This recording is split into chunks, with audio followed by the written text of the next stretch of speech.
So, universal gravitation. In theory, physics review, but I'll pretend or I'll assume that you've forgotten it all. So, we have said that gravity is a force that exists between the Earth and masses on its surface. In fact, gravity is universal. Come here. There we go. Gravity is universal. The diagram below shows two masses, big M and little m, where big M is the greater mass. Compare the gravity forces on the two masses. So let's let big M be the planet. Let's let little m be a moon or a satellite. What would you say? A, the force exerted by big M is greater. B, the force exerted by little m is greater. Or C, the forces are the same. And convince me. What do you think? Does the Earth exert a bigger force on the moon? Does the moon exert a bigger gravitational force on the Earth? Or are they the same? So, once again, we're going to vote. Once again, how high you hold your hand up is how sure you are of the answer. Who says A, obviously the Earth pulls on the moon with a much bigger force? People looking around. Okay. Who says B, obviously the moon pulls on the Earth with a much bigger force? Who says C, the forces are the same?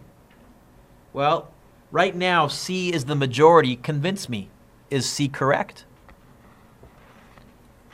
How do you know the forces have to be the same? I think there's a law. The third law, one might say. What was Newton's third? Forces come in pairs. It says, explain your answer using principles of physics. Newton's third law. In every action, there is an equal and opposite reaction. What Mr. Dueck has said, forces come in pairs. Now, let's look at the moon and the Earth. Which one has a bigger mass? Earth, which means it's going to experience much less of an acceleration. The moon does make the Earth wobble slightly, though. Just like the Earth does make the sun wobble slightly. Not much. In fact, in case of the sun, it's really negligible. We ignore it, but it's there. All gravitational forces act upon each other. In fact, Cavendish and others since him have designed ingenious experiments to measure this small force of attraction between masses. And what they found was that the force varied directly with each of the masses and inversely with the square of their center-to-center distance. Say what? Here's what Isaac Newton came up with. He said, it turns out that the force of gravity depends on the product of the masses divided by the square of the distance between them. Except that won't give you an answer in newtons. The same way as if you have an answer in minutes and you want to go to seconds, you times by 60. The same way as if you have an answer in years and you want to go to days, you times by 365. We do have to put a number in front, a constant in front, and that constant is big G. And that was the universal constant of gravitation, 6.67 times 10 to the negative 11. Remember seeing this all last year? The fact that that 6.67 times 10 to the negative 11 is so small has presented something of a challenge. It turns out Sir Isaac Newton was not able to calculate that constant. What they actually did is they would write two gravitation equations, let them equal each other, and get the constant to cancel by doing some cross-multiplying. But because the constant was canceling every time, you couldn't actually calculate the constant. So Cavendish did a lovely experiment. What did he do? So continuing on, we can start with simple plug and chug. Calculate the force between two 1 kilogram masses separated by 1 meter. Oh, I don't think we're going to need a calculator for this one, Hakeem, because I'm seeing ones everywhere. Just saying. The gravitational force of attraction between two 1 kilogram masses separated by a distance of 1 meter, I think would be, so big G, oh, the screen is still frozen? Big G, here we go. Fg equals big G m1 m2 over d squared. I always forget to unfreeze the screen. This would be then 6.67 times 10 to the negative 11. By the way, for what it's worth, what are the units of Newton's gravitational constant? Well, if you get it by itself, you'll find that it has to have units of Newton meters squared over kilograms squared. Who cares? But that's what it has to be for the math to work. It was just such a small constant, I mean, times 10 to the negative 11. It was tough to measure. It took us a while. Hakeem, what's mass 1? What's mass 2? What's the distance between them? What's 1 squared? What's 1 squared? 1. So what is 6.67 times 10 to the negative 11 times 1 divided by 1? Divided by 1.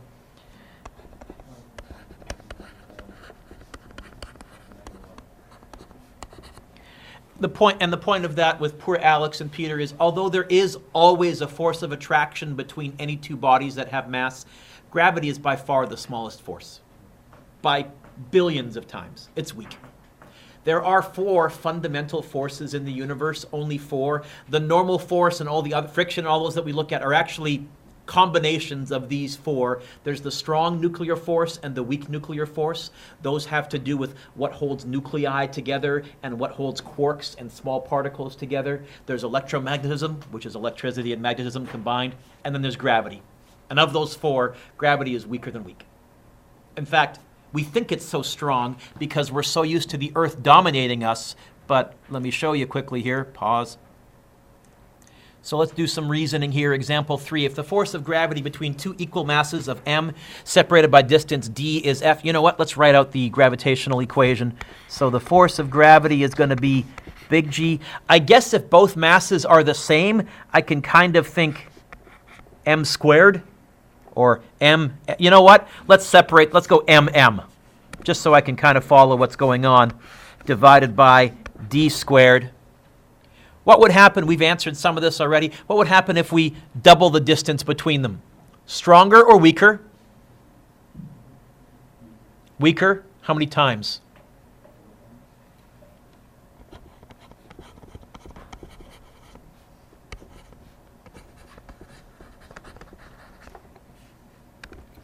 What if we triple the distance? 9 times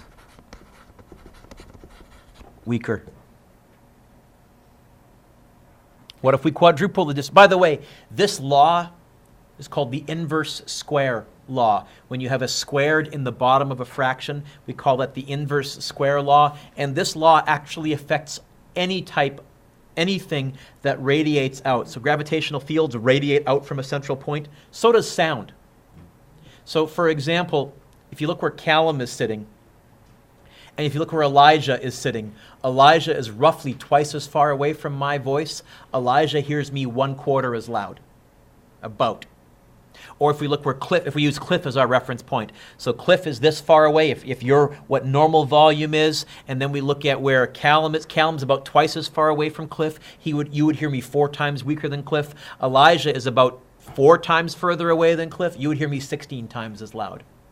Or if you're ever at a campfire, and you're feeling too hot because the campfire is really warm, you may have noticed if you step twice as far away, it gets much, much cooler because 4 times as much heat is hit, 4 times less heat is hitting you. You're going to be 4 times weaker. This is the inverse square law. It works for anything that radiates out. Just nerd moment. Quadruple the distance would be 16 times weaker. What if we double one of the masses? 2 times stronger.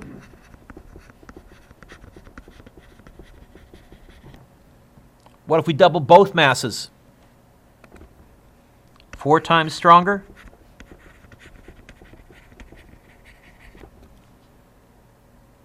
Hey, what if we cut the distance in half? 4 times, and moving closer together makes it stronger. I should also point out, by the way, when we're talking about the distance between them, we're talking about the distance between their centers of mass. So that's going to be really important when we talk about a planet. When we're talking about a planet, we're talking about measured from its very, very center. What if we double both of the masses and the distance? What would that do? Everything, I think, cancels out. We end up with just the same. Gravity is usually minuscule, very small, unless one of the masses is huge, for example, a planet or a star or a moon.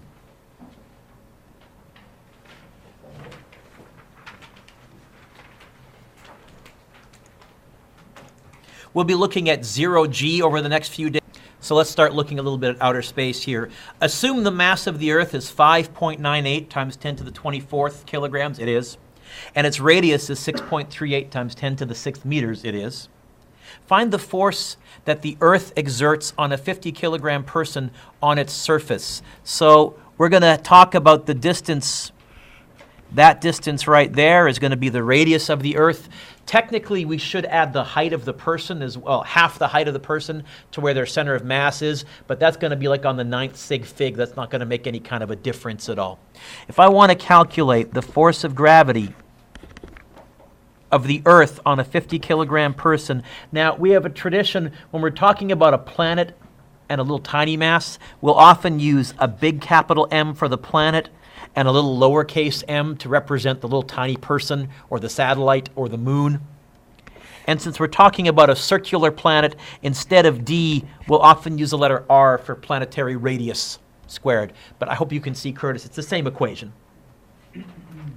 The gravitational force is going to be 6.67 times 10 to the negative 11, 5.98 times 10 to the 24th, mass of the Earth. Mass of the person, 50, all divided by the radius of the Earth squared. You may want to practice typing this into your calculator because I see during this unit time and time again on the test kids with all the right numbers and the wrong answer. So this is your only warning to say I would practice this. And I think when you do this, you should get pretty close, I hope, to 490 newtons. But double check me.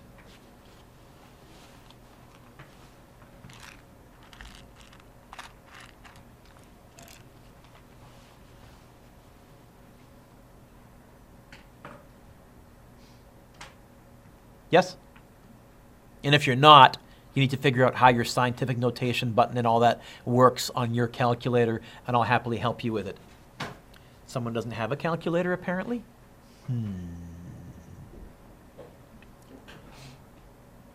490, yes? Now, I wrote down the 490 by cheating. We do have a shortcut. Actually, when you're on the Earth, you can calculate the force of gravity just going m little g, where little g is what on the Earth?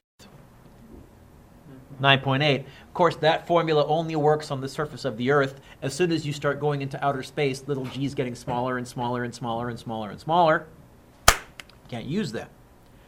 However, that's going to be really, really handy because we can now talk about something called the gravitational field strength. Up until now, we've known two ways to determine the gravity field of a planet. Are we sitting in a gravity field right now? Yes, the gravitational field is how the Earth is tugging you down back towards itself. And the first way to measure it is to hang a mass from a scale. Show you what I mean.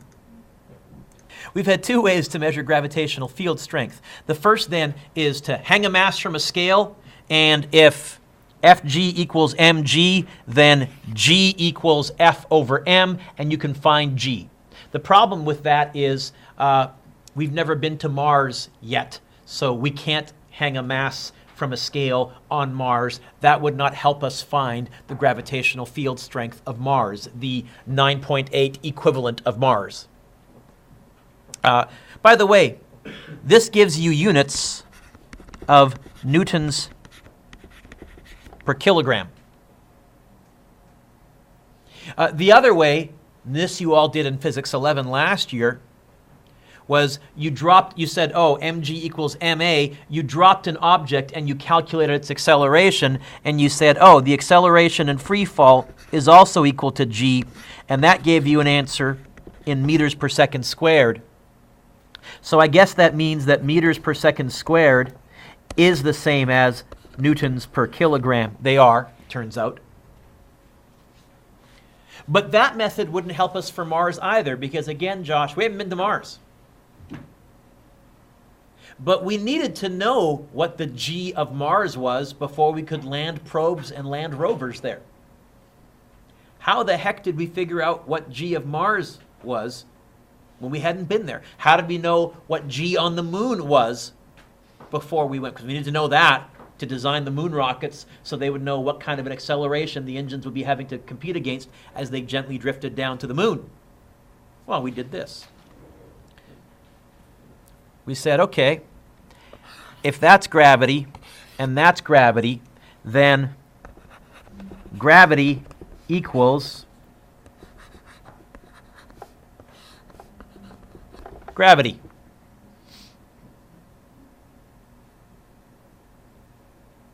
Gravity equals gravity.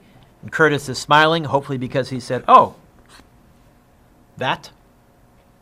And you find, oh, you want to calculate the gravitational field strength of a planet that you haven't been to yet? Easy peasy. It's going to be 6.67 times 10 to the negative 11. The mass of the planet divided by r squared of the planet. This is not on your formula sheet, but I've just showed you how to derive it. This is not on your yellow formula sheet,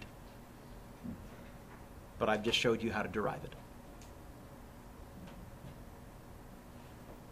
It's a scalar equation. What's the direction? Towards the planet, but I need to know whereabouts on the planet I am. Okay? So we can calculate the gravitational field strength on some kind of location from any planet, either on the planet's surface, or for that matter, we can calculate the gravitational field strength of the Earth up by the ISS or wherever by going, big G, mass of the planet, divided by how far away you are from the center of the planet, squared. This is hugely useful because this also provides us with a means to calculate the mass of the Earth. So I showed you earlier Cavendish's experiment where he calculated big G, the 6.67 times 10 to the negative 11.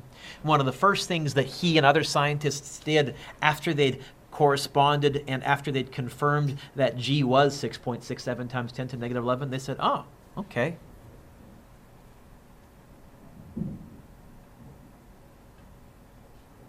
We'll come back to that in a second. Example 5. They said this.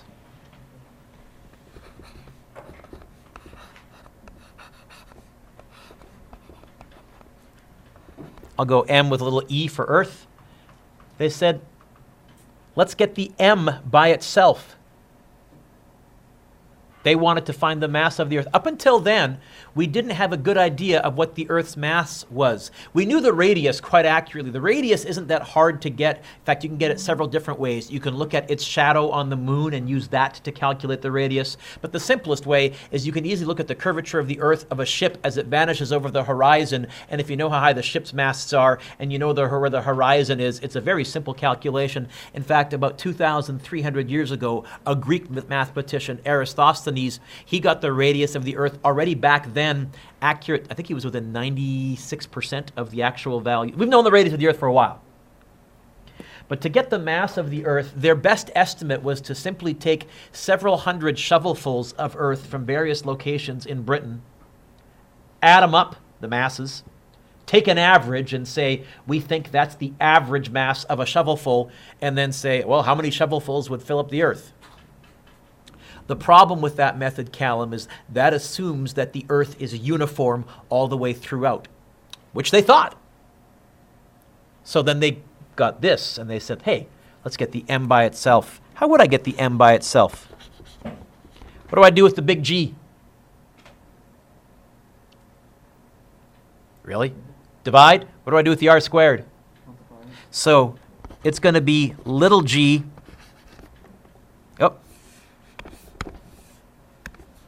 r squared over big G.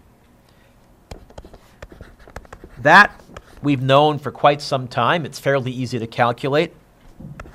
Radius of the Earth we've known is 6.38 times 10 to the 6th.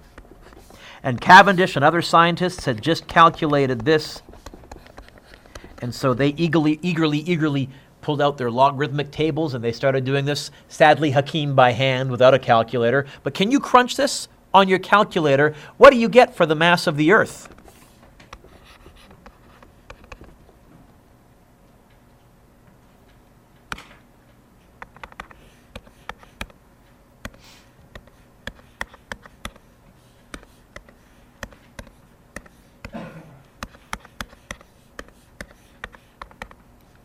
You get 5.98 times 10 to the 24th.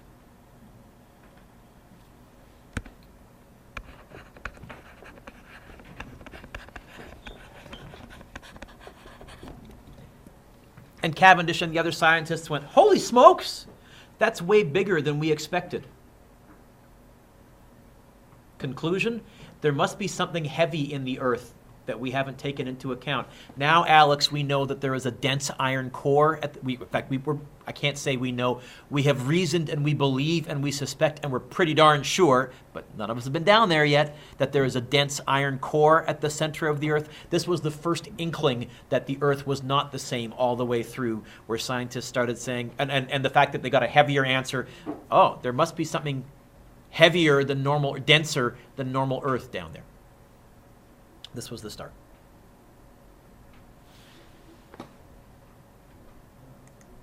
Yep. Not very far at all.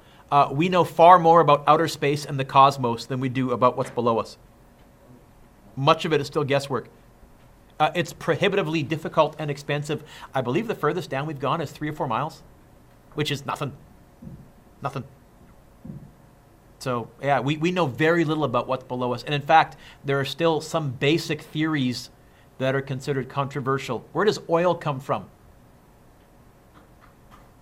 You guys use oil, you're driving. Where does oil come from? Where have you been told oil comes from? Okay, we believe carbon life forms get pressed down by sediments on top, and they get compressed, and they gradually decay, and we get oil. That is one theory, and we think that's right, but there is a fairly significant branch of geologists who actually believe that there are microbial life forms in the Earth's surface that give off or produce oil. And there's some evidence for that. Not enough to cause us to overturn our theory yet, but certainly enough for us to say we better examine the evidence. I don't know all that much about Earth science, but I'm starting to get into it just because we know so little. We know so little. Pause for a second. Sure, number 1, 2, 3 is good. Blah, blah, blah. I think I'm going to skip 4, I think.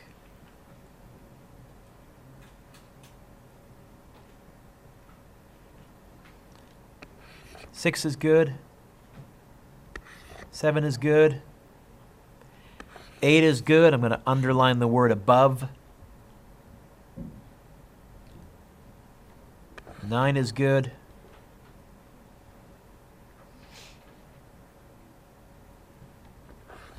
10 is good.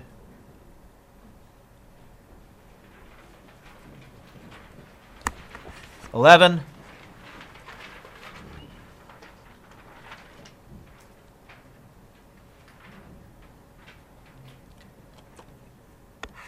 12 is good. And sure, 13. That's lots, but we need to practice this. Most of it's review, but a lot of that is also good review of the circular motion stuff. Okay?